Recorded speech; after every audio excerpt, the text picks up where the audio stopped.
Hello guys, welcome back to my channel. This is Galaxy Makers. இன்றைக்கி ஒரு புது video. இன்றைக்கி நம்ம வீடியோவில் என்ன பார்க்க போகிறோம்னா, நம்மளோட வீட்டு ஒரு சேஃப்டி பர்பஸ்க்கு வேண்டி ஒரு கேஜெட் தான் பண்ண போகிறோம். இது என்ன கேஜெட்னா எல்பிஜி அலாம் சென்சார் தான் நம்ம பண்ண போகிறோம். இது எதுக்காக நம்ம மெயினாக பண்ணோன்னா, நிறைய பேர் வீட்டில் வந்து இந்த மாதிரி கேஸ் ஆன் பண்ணிட்டு விட்டு போயிடுவோம். ப்ளஸ் ஸ்டவ்வில் ஏதாவது வச்சுட்டு திடீர்னு ஏதாவது தண்ணி கிண்ணி ஏதாவது வச்சா ஓவர் பாயில் ஆச்சுன்னா தண்ணி வெளியே வந்து கேஸ் ஆஃப் ஆகிடும். ஆனால் கேஸ் லீக்கேஜ் ஆகிட்டே இருக்கும். ஆனால் யாருமே கவனிக்காமல் அதை ஆஃப் பண்ணாமல் அப்படியே வச்சுருவோம். நிறைய இஷ்யூஸ் இந்த மாதிரி சின்ன சின்ன தவறுகள்னால நிறைய ஆக்சிடென்ட்ஸ் நிறைய விஷயங்கள் நடக்கிறதுனால இதுக்கு வேண்டி ஒரு சேஃப்டி பர்பஸ் ஒரு கேஜெட் மாதிரி தான், சின்னதாக தான் இருக்கும். ஜஸ்ட்டு உங்கள் இதோட கேஸ் ஸ்டவ்வுக்கு பிசைட்லேயே வச்சா போதும். நமக்கு எப்போ வேணாலும் இது ரெகக்னைஸ் பண்ணுறதுக்கு வேண்டி ஒரு கேஜெட் தான் இப்போ நான் பண்ண போகிறேன். ஓகே, இது மெயினாக இது எதுக்காக இந்த ஐடியா யோசிச்சேன்னா, என் வீட்லேயும் இந்த பிரச்சனை இருக்குது. நான் அப்பப்போ ஸ்டவ் வந்து நாங்கள் ஆஃப் பண்ணாமல் போயிடுவோம்.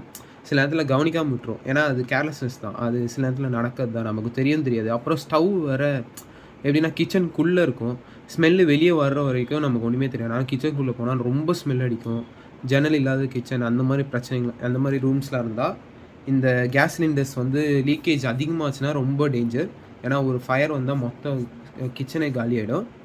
அந்த ஒரு சேஃப்டி பர்பஸ் அப்புறம் என் வீட்டுக்கு முக்கியமாக தேவைப்படுறதுனால இந்த ஒரு சென்சார், இந்த கேஜெட் வந்து நான் பண்ண போகிறேன். ஃபஸ்ட்டு இதுக்கு தேவையான மெட்டீரியல்ஸ் பார்த்துலாம். ஃபஸ்ட்டு பஸ்ஸர், அப்புறம் ஸ்லைடர் ஸ்விட்ச். நான் ஸ்லைடர் ஸ்விட்ச் யூஸ் பண்ணுறேன். உங்களுக்கு ஏதாவது ஸ்விட்ச் வேணும்னா நார்மல் ஸ்விட்சை யூஸ் பண்ணிக்கலாம், தப்பில்லை.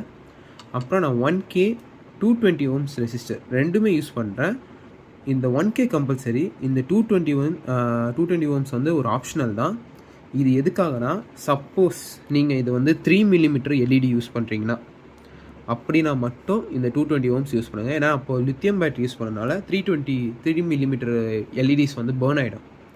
அந்த ஒரு ரீசனுக்காக தான் நான் இந்த 220 ohms உங்களுக்கு காமிக்கிறதுக்கு எடுத்துருவாங்க. ஆனால் நான் யூஸ் பண்ணுறது 5 mm தான். சப்போஸ் நீங்கள் 5 mm வாங்கினீங்கன்னா தேவையில்லை, 220 ohms ரெசிஸ்டர் தேவையில்லை. ஓகே, அப்புறம் இதான் முக்கியமான ஐட்டம். இது வந்து BC547 டிரான்சிஸ்டர். BC547 காமனாக இது தெரிஞ்சவங்களுக்கு டிரான்சிஸ்டர் தான். ஓகே, இது எல்லாமே ஒன்று தான் யூஸ் பண்ண போகிறேன். நான் ஜஸ்ட் இங்கே அடிக்க தான் வச்சுருக்கேன், ஆனால் எல்லாத்துலேயும் ஒன்று தான் யூஸ் பண்ண போகிறோம். அப்புறம் பிவிசி பாக்ஸ் வந்து நான் செட்டப் இந்த 4 சைடு இது பண்ணியிருக்கேன். அப்புறம் 2 சைடு இங்கே பண்ணியிருக்கேன். Type C charging. சப்போஸ் உங்களுக்கு மாடியூல் வேணும்னா மாடியூல் யூஸ் பண்ணுங்கள், இல்லைனா இந்த மாதிரி சார்ஜிங் போர்டு கூட யூஸ் பண்ணிக்கோங்க, பிரச்சனை இல்லை. அதுக்கப்புறம் இதான் மெயின் ஐட்டம். இது வந்து ஃப்ளையிங் ஃபிஷ்ஷுன்னு சொல்லுவாங்க, கம்பெனிலேருந்து வந்தது. இது வந்து MQ சென்சார்னு சொல்லுவாங்க. இதுக்கு ஏன் MQ2ன்னு பேர் வந்தால், இது ஒரு மாடல் பேர் தான். இது MQ2. இது நார்மலாக நீங்கள் கேட்டோடனே கேஸ் சென்சார்னு கேட்டாலே இது கொடுப்பாங்க. ஆனால் அதில் மாடல் வேரியண்ட் இருக்குது. ஏன்னா இது கொஞ்சம் ஹையர் எஃபிஷியன்ட், இது கொஞ்சம் நல்லாயிருக்கும். இது மட்டுமே உங்களுக்கு 150 வரும் இந்த ரேட்டு. ஆன்லைனில் அதிகம், நேரில் போய் வாங்கினீங்கன்னா இது 150 அட்லீஸ்ட். இல்லைனா உங்களுக்கு 120 கிடைக்க சான்சஸ் இருக்குது. அது எப்படி நீங்கள் பார்த்துக்கோங்க. நான் வாங்கும்போது 150 இதோட ரேட்டு. ஏன்னா இது கொஞ்சம் ஹை மாடல், கொஞ்சம் எஃபிஷியன்சி நல்லாயிருக்கும். கேஸ் எவ்வளோ தூரத்தில் கொஞ்சம் தள்ளி வச்சா கூட நமக்கு இதில் சென்ஸ் ஆகும். அதனால தான் இந்த மெயின் ரீசன். ஓகே கைஸ், இதில் வந்து மேக்கிங் இப்போது ஸ்டார்ட் பண்ணிடலாம். அப்புறம் எக்ஸ்ட்ரா வயர்ஸ் சால்டரிங் பண்ணுறதுக்கு, மற்ற விஷயங்களும் கனெக்ட் பண்ணுறதுக்கு ஃபஸ்ட்டு நம்ம என்ன பண்ணுவோம், பிவிசியில் இதை ட்ரில் பண்ணி இந்த பீஸை இதுக்குள்ளே வச்சிடுறோம். இதான் ஃபஸ்ட்டு ஒர்க்கு. ஏன்னா இந்த பிளேஸ்மெண்ட் இங்கே பண்ணக்கப்புறம் தான் நீங்கள் சால்டரிங்கோ எந்த ஒர்க்காக இருந்தாலும் இது பண்ண முடியும். அப்போ தான் உங்களுக்கு ஈஸியாக இருக்கும். அதுதான் சொல்கிறேன். ஃபஸ்ட்டு வந்து இதுக்கு ட்ரில் பண்ணி இந்த ஸ்டீல் வரைக்கும் வெளியே வர அளவுக்கு ட்ரில் பண்ணோம். ஓகே, இந்த ஸ்டீல் இருக்குல்ல, இந்த ஸ்டீல் ரயில் வெளியே வர அளவுக்கு ட்ரில் பண்ணி இதை ஃபிக்ஸ் பண்ணணும். அதான் மெயின். ஏன்னா இது நீங்கள் பாதி மட்டும் இந்த ஃபென்ஸ் மட்டும் போட்டால் அது வேலைக்கு ஆகாது. அதனால தான் இந்த ஸ்டீல் இதோட நான் முன்னாடியே சொல்லிடுறேன், இந்த ஸ்டீல் இதோட ட்ரில் பண்ணி இதில் ஃபிக்ஸ் பண்ணணும். இப்போ நான் ஜஸ்ட் இதை மட்டும் ஃபிக்ஸ் பண்ணிட்டு உங்களுக்கு காமிக்கிறேன். ஓகே கைஸ், இந்த சென்சார் வந்து ஃபிக்ஸ் பண்ணுற அளவுக்கு ஹோல் போட்டு எல்லாமே முடிச்சாச்சு. இப்போ இந்த சென்சாரில் பார்ட்ஸ் பார்த்தீங்கன்னா அனலாக், டிஜிட்டல், கிரவுண்ட் அண்ட் விசிசின்னு 4 பார்ட்ஸ் இருக்கும். இதில் நம்ம யூஸ் பண்ண போது அனலாக் மட்டும்தான். ஏன்னா டிஜிட்டல் வந்து நம்ம ஃபுல் அண்ட் ஃபுல் இந்த எப்படி சொல்கிறோம், அட்ரினோ பேசிஸ், அந்த சென்சார்ஸ் அதில் கண்ட்ரோல் பண்ணுற, அட்ரினோவில் கண்ட்ரோல் பண்ணுற பேசிஸில் அது ஒர்க் ஆகும்.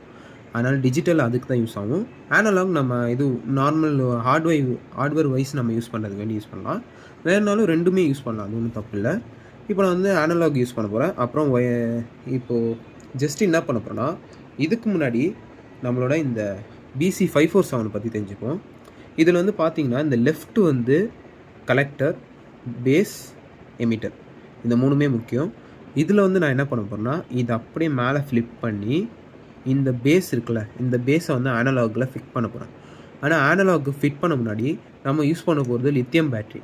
அதனால் இது டேமேஜாகவும் இருக்கக்கூடாதுன்றது தான் இந்த 1K ரெசிஸ்டர் நான் யூஸ் பண்ண போகிறேன். அதனால் என்ன பண்ணுங்கள், ஜஸ்ட் இந்த 1K ரெசிஸ்டரை இந்த அனலாக் பின்னில் கனெக்ட் பண்ணிட்டு இன்னொரு சைடை இந்த பேஸோட கனெக்ட் பண்ணுங்கள்.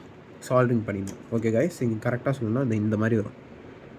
கரெக்டாக உங்களுக்கு காமிங்கன்னா இந்த லாஸ்ட் பின் நீங்கள் டச் பண்ணணும்னா இந்த மாதிரி வரும். இப்போ நான் ஜஸ்ட் இதை போட்டு மட்டும் உங்களுக்கு காமிக்கிறேன். ஓகே கைஸ், இப்போ நான் சொன்ன மாதிரி பேஸை கனெக்ட் பண்ணிட்டேன், ரெசிஸ்டரோட கனெக்ட் பண்ணி இங்கே அதுக்கப்புறம் என்ன பண்ணிங்க, இந்த ரைட் ஹேண்ட் சைடு எமிட்டர் எப்போவுமே நெகட்டிவ். ஓகே, கலெக்டரில் தான் நம்ம அந்த பஸர் ஃபிக்ஸ் பண்ண போகிறோம்.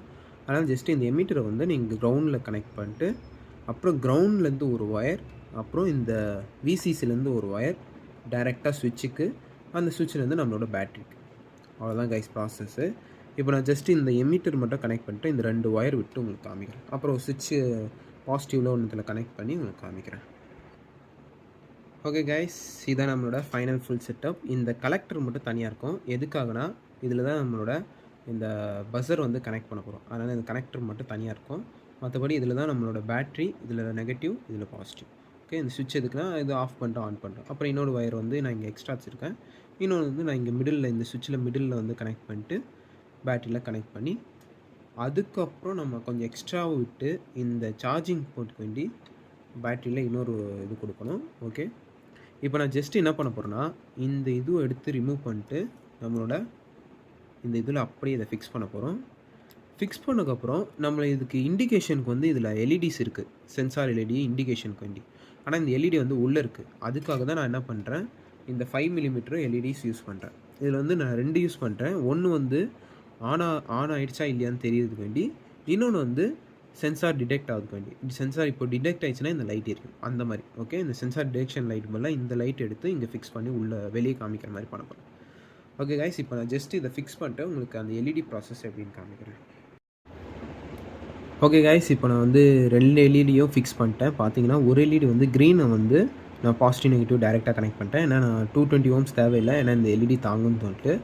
சரியாக சொன்னால் நான் முன்னாடி காமிச்ச எல்இடி வரை இது நான் எடுத்து போட்டேன். ஏன்னா அந்த எல்இடி சைஸ் பெருசாக இருக்குது, அது இடிக்குது. எனக்கு என்னென்னா இந்த ஃப்ரேம் போடும்போது எனக்கு இடிக்குது. அந்த ஒரு ரீசனால நான் அதை எடுத்துட்டேன். அதுக்கு போல் இந்த எல்இடி வச்சுருக்கேன்.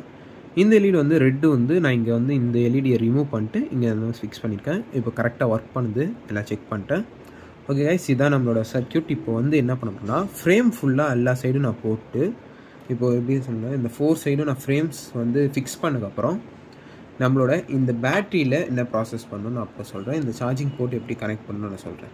சப்போஸ் நீங்கள் மாடியூல் யூஸ் பண்ணுறதுனாலும் அது நான் அப்படியே வாயால் சொல்கிறேன். உங்களுக்கு ஈஸியாக தான் இருக்கும், ஒன்றும் கஷ்டம் ஒன்றும் இல்லை. ஓகே, நான் அப்படியே சொல்லிடுறேன்.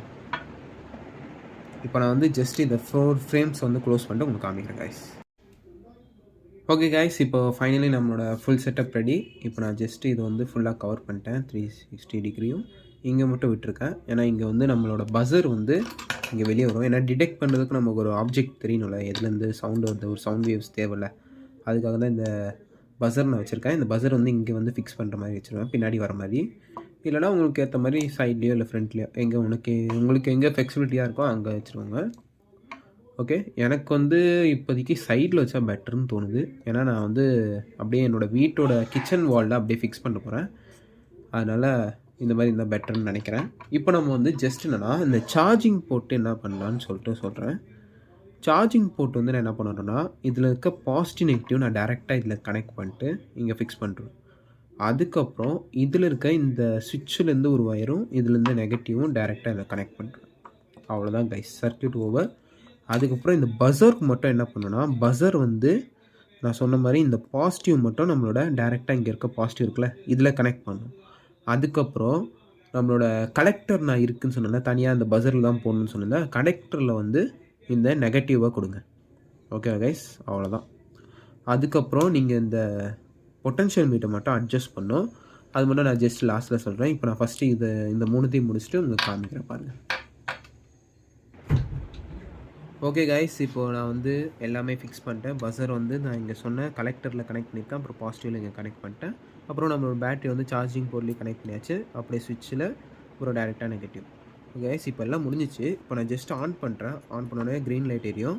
இப்போ தெரியாமல் இப்போ கலாம் திடீர்னு அடிக்கும் பாருங்களேன். ஏன்னா நான் இன்னும் சென்சார் ஃபிட் பண்ணல, அந்த ஒரு பிரச்சனைனால.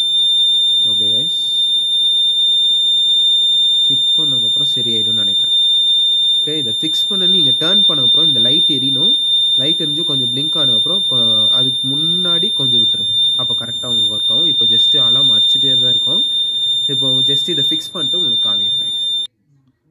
ஓகே கைஸ், இப்போ நான் ஜஸ்ட் என்ன பண்ணிட்டேன்னா, இந்த regulator full left and right hand சைடில் இப்படி ஸ்ட்ரைட்டாக பார்க்கும்போது ரைட் ஹேண்ட் சைடில் ஃபுல் எண்டில் நான் திருப்பிட்டேன். லெஃப்ட்டில் திருப்பினோம். ஓகே, இப்படி வந்து ரைட்டில் திருப்பினோம். ஃபுல் எண்டில் நான் திருப்பினனால இப்போ ஜஸ்ட்டு உங்களுக்கு டெஸ்டிங்காக என்கிட்ட கேஸ் சிலிண்டர் ஒன்று, கேஸ் லைட் இருக்குது. ஜஸ்ட் நான் வந்து இது கேஸ் மட்டும் ரிலீஸ் ஆகிற அளவுக்கு இங்கே கொஞ்சம் பாதி ப்ரெஸ் பண்ணால் கேஸ் ரிலீஸ் ஆகணும்னு உங்களுக்கு காமனாக தெரிஞ்ச விஷயம். ஜஸ்ட்டு உங்களுக்காக க்ளோஸ்அப்பில் இப்படி காமிக்கிறேன். கொஞ்சம் கொஞ்சமாக ரைஸ் ஆகுது பார்த்தீங்களா வால்யூம்.